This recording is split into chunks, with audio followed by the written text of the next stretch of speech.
Oi, turma, tudo bem? Hoje a gente vai fazer um exercício bem bacana aqui de princípio de contagem.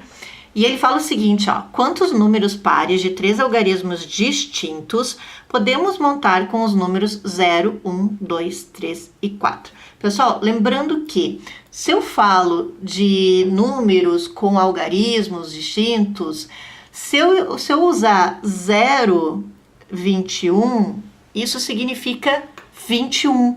Então, esse 0 aqui ele não entra. Então, a gente nunca vai usar, se ele pede algarismos distintos e tal, a gente nunca vai usar o 0 no início.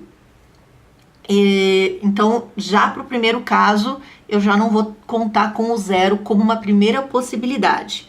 Então, ele fala assim, ó, eu quero números pares. Então, para ser número par, ele tem que terminar com 0 ou qualquer outro número que seja divisível por 2. Nesse grupo aqui, ó, para dar número par é o 0, o 2 e o 4. E eu quero de 3 algarismos. Então, eu quero 1, 2, 3 algarismos. O 0 não pode estar no primeiro. Então, eu vou fazer aqui o grupinho. Ó. Eu tenho 1, 2, 0, 1, 2, 3 e 4.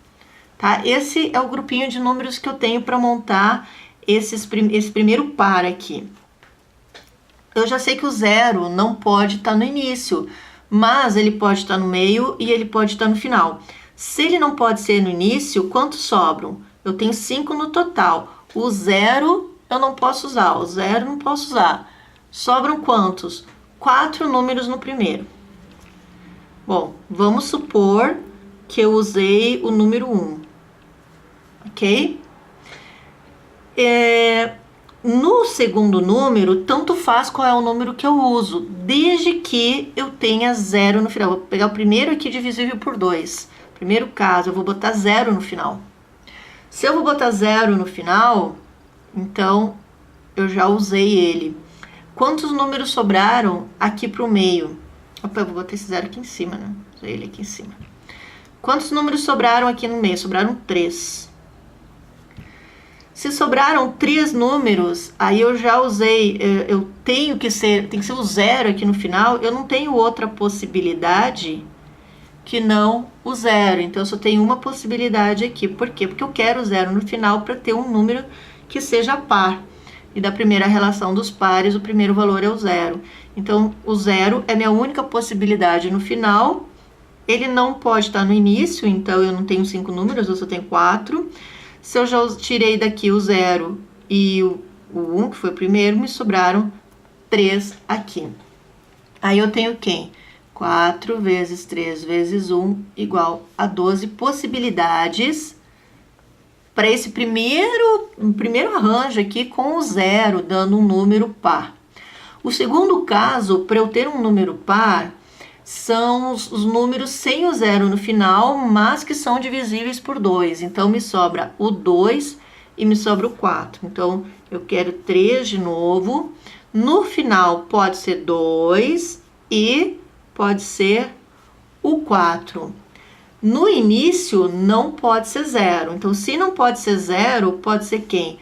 Pode ser o 1, o 2 e o 3. Por quê? Porque ou o 4 ou o 2 eu vou usar aqui no final. Se eu usei 2 aqui, eu vou usar 4 aqui no final. Se eu usei o 2 aqui, eu uso o 4 aqui no meio. Então, qual eu vou usar primeiro, não importa. Mas se eu tenho o 2 aqui, aqui eu uso o 4. E se eu tenho o 4 aqui, aqui eu uso o 2. Então, eu vou ter, para o primeiro algarismo, eu vou ter 3 possibilidades. Vamos supor que eu usei o 1 e que eu usei o 4 aqui. Então, eu vou reorganizar. Vou usar o 1 aqui. E aqui eu já sei que eu tenho 3 possibilidades. Aqui eu estou usando o 4. Sendo que aqui, quantas possibilidades eu tenho? Ou o 2 ou o 4. Então, eu tenho aqui, ó, 2 possibilidades, né? Para eu poder ter o número par que eu quero. Então, sobrou 2 possibilidades. Quantas possibilidades eu tenho aqui no meio? O 1 eu já usei, sobra quem? O 2, sobra o 3, o 4 eu já estou usando aqui no fundo. Posso usar o 0 aqui no meio? O 0 eu posso ter 104. e é um número par, então eu posso ter o 0. Então aqui no meio eu tenho 3 possibilidades. Então vai ter 3 vezes 3 vezes 2. 3 vezes 3, 9 vezes 2, 18 possibilidades. Agora o que eu vou fazer? Eu vou somar a possibilidade do primeiro caso, onde eu tinha 0 no final, mais a possibilidade do segundo caso, onde eu estou usando ou o 4 ou o 2, mais 18. Então eu vou ter 30 possibilidades de números pares distintos nesta combinação dada. Olha que simples assim. Nem tanto, né?